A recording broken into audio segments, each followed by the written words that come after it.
अब बच्चों तो हम लोग दो चीज़ क्लियर कर लिए हैं।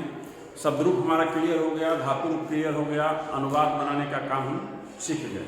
लेकिन अनुवाद को हम सही ढंग से कैसे बनाएंगे, केवल शब्द रूप धातु रूप से काम नहीं चलेगा। उसके लिए कारक प्रकरण हमको जानना पड़ेगा।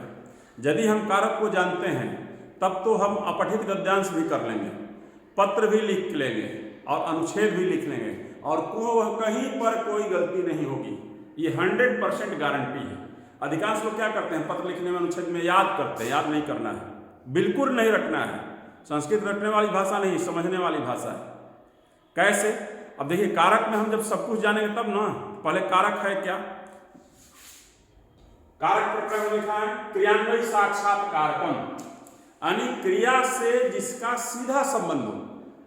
क्रिया से जिसका सीधा संबंध हो उसे क्या कहते हैं? कारक कहते हैं। उदाहरण हमने लिखा है रामम फलम खादति, 3 दिया यहाँ पर। अब खादति यहाँ दिया हुआ है, क्या है? क्रिया है। खादति यहाँ पर क्या है? खाद धातु है, अति लगा है उसमें तिंग प्रत्यय का, तो खादति बन गया। कौन खाता है? राम खादति। राम से खादति का सीधा संबंध है, ठीक है। किम खादति? फलम खादति। अब यहां देखिए, जो खादति से राम का सीधा संबंध है, तो पिछला साल क्वेश्चन आया है कि क्रिया से जिसका सीधा संबंध हो उसे क्या कहते हैं। क्वेश्चन नंबर मुझे याद नहीं, लेकिन हमको लगता है कि 1 से 10 के बीच में ऑब्जेक्टिव में क्रिया से जिसका सीधा संबंध हो उसे क्या कहते हैं। तो हमने लिख दिया है पहले, क्रिया से जिसका सीधा संबंध उसे कारक कहते हैं। क्लियर? अब उसमें जब हम कारक जान गए तो कारक का भेद हमको पढ़ना है। और कारक के भेद के साथ आप देखिए कि जब कारक का भेद हम पढ़ते हैं, कर्ता ने कर्म को, करण से, संप्रदान को, के लिए, अपादान से, संबंध का के, कीरा रे रे, अधिकरण में पर, संबोधन हे हो अरे अहो, पढ़ लिया हमने। कारक का भेद हो गया। तो ये जो कर्ता ने कर्म को लेकर जो संबोधन तक है, इसको हम बगल में लिखते हैं विभक्ति। इसको हम कहते हैं विभक्ति। तो विभक्ति क्या है? तो विभक्ति का हमने लिखा है यहां पर संख्या कारक बोधयित्री विभक्ति। विभक्ति को हमने लिखा है यहां, डिफाइन किया है कि संख्या कारक बोधयित्री विभक्ति, जिससे संख्या का भी बोध हो और कारक का भी बोध हो, तब उसे विभक्ति कहेंगे। अधिकांश बच्चे देखिए क्या करते हैं कि याद कर लिए, हाँ शब्द रूप याद कर लिए, विभक्ति भी याद कर लिए, प्रथमा द्वितीय तृतीय चतुर्थी पंचमी षष्ठी सप्तमी संबोधन। लेकिन भाई है क्या? तो वह जो है, अब जैसे हमने कहा कि बालकौ, बालकौ कहा, चाहे यहां हमने लिखा है बालकान, बालकान लिखा है। पूछा कि भाई अब किस विभक्ति में कौन सा वचन है, तो बालकान आपको पता करना पड़ेगा। बालकः, बालकौ, बालका, बालकम, बालकौ, बालकान, यानी यह द्वितीय विभक्ति है। द्वितीय विभक्ति का बहुवचन है, ठीक है। अब बालकान कहने से क्या होता है? लड़कों को, लड़कों को। अब यह संख्या का भी बोध करा रहा है कि एक लड़का नहीं है, 2 लड़का नहीं, बहुत सारे लड़के हैं। और चिन्ह भी बता रहा है किसका? कारक का, कर्ता ने कर्म को। तो विभक्ति से हमें पता चलता है कि संख्या और कारक दोनों का वहां पर बोध होता है। फिर आप देखिए, मैंने लिखा है सीताम। हमने कल कहा था कि जैसे लता का पाद याद कर लिए, आकारांत शब्द, तो अधिकांश आकारांत 99.9% पुल्लिंग है। कुछ अपवाद में है, वो आपको पढ़ना नहीं है, उस पर चर्चा भी नहीं करेंगे। आप इतना जानिए जितने आकारांत आएंगे सब स्त्रीलिंग हैं और उसका रूप चलेगा लता के समान। तो सीता का रूप कैसे चलेगा? सीता, सीते, सीता, सीताम। हमने यहां लिखा है सीताम, माने सीता को। अब सीता को यहां क्या हुआ? कर्ता ने कर्म को और सीता एक का बोध करा रहा है।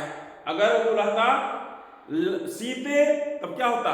सीता, सीते, सीता, सीताम, सीते, यानी 2 सीता को। अगर रहता लता सीता, यानी बहुत सारे सीता जिनका नाम है उन लोगों के लिए।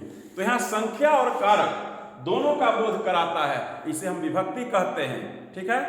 प्रकरणों को समझ लिए हैं, हमने भी बता भी दिया है विभक्ति किसे कहते हैं, फिर कारक के भेद कौन कौन हैं, शब्द रूप धातु रूप सब क्लियर हो गया है। मैं सारांशतः एक चीज़ बताना चाहता हूँ, यदि कहीं किसी को नहीं समझ में आवे तो उसके लिए एक छोटा सा टेक्निक ईश्वर कृपा से, गुरु कृपा से मैंने समझा है, इसलिए इसको लिख रहा हूँ। देखिए हम लिख दे विभक्ति क्या है, तो कहा कि प्रथमा से लेकर संबोधन तक विभक्ति है। कारक का चिन्ह क्या है, कारक का चिन्ह ये है, ठीक है। और एक शब्द रूप करके, जैसे हम तो मान लीजिए सब पढ़ते हैं, अनुवाद बनाते हैं ना, बड़ा बड़ा अनुवाद बनाते हैं, लेकिन यदि हम एक शब्द का अनुवाद करने लगे तो समझिए कि हम बहुत शब्द का अनुवाद कर देंगे, और एक शब्द का अनुवाद नहीं आता है तो अनुवाद नहीं कर पाएंगे। ये मैंने सारांश बताने के लिए तैयार करवाया इस चीज को। अब देखिए कैसे, जैसे द्वितीय विभक्ति है, हमने लिखा है बालकम, बालकम लिखा है यहाँ पर। अब कहा कि बालकम जो लिखा है इसका हिंदी क्या होता है बताइए, बालकम का हिंदी क्या है, कहा कि लड़का को, ठीक है बिल्कुल सही बात है, लड़का को यदि हम कह दिए कि बालकम का हिंदी लड़का को है, अब पूछे कौन सा विभक्ति है और किस वचन में, तो विभक्ति क्लियर हो गया है, वचन जानना है आपको। हमने देखिए यहाँ एक वचन, द्विवचन, बहुवचन लिखा है, लेकिन समझाने के लिए केवल एक वचन का मैंने सहारा लिया है, सारों पर, सभी पर मैंने केवल एक वचन का सहारा लिया है, सबका नहीं, सबको नहीं जोड़ा, इसलिए आप समझ जाएंगे। जैसे बालका मैंने लड़का ने, बालकों मैंने दो लड़कों ने, बालका मैंने बहुत सारे लड़कों ने, तो सब इसी पर जाएगा, बालकम लड़का को, बालको दो लड़कों को, बालकान बहुत सारे लड़कों को, उसमें को जुड़ जाएगा, यहाँ से जुड़ जाएगा, के द्वारा जुड़ जाएगा, के लिए जुड़ जाएगा।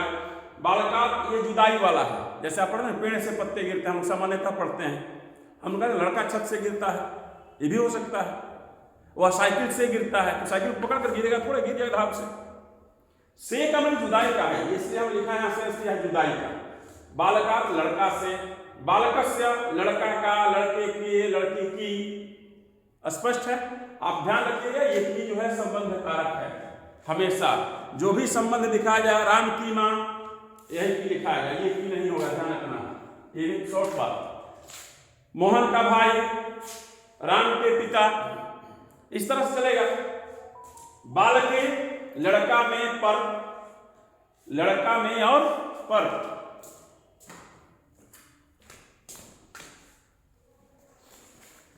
तो इस तरह से अब आप देखते हैं कवियों में, लड़कों में, तो जब कवियों में वाली बात होगी तो यही चीज काम करेगा। कवियों में कालिदास श्रेष्ठ थे, तो कवियों में यानी एक कवि की बात नहीं बहुत है तो कविशु हो जाएगा, लड़कों में तो बालकेशु हो जाएगा। इस तरह से मैंने इसको इसलिए लिखा कि यदि एक शब्द आप शब्द याद कर लें तो उसका हिंदी तुरंत हो जाएगा आराम से, और हिंदी बना करके आराम से आप कर सकते हैं। हमने भेद भी क्लियर कर दिया है, कारक के चिन्ह को यहाँ लिख करके, हमको लगा कि शायद आपको बता देना जरूरी है, और विभक्ति को भी मैंने लिख दिया, इसी को हम लोग विभक्ति कहते हैं संस्कृत में। तो इससे क्या होता है, अब जैसे हमने कहा बालकाय, बालकाय कह दिया तो चतुर्थी विभक्ति है, हिंदी हो गया लड़का के लिए, एक वचन है बालकाय। इस तरह से एक सारांश मैंने तैयार किया, जो शब्द रूप धातु रूप मैंने बताया, अनुवाद बनाने की विधि बताई, उसको सारांशता मैंने यहाँ समझाने का प्रयास किया है, और उम्मीद है आप इससे लाभान्वित होंगे। धन्यवाद।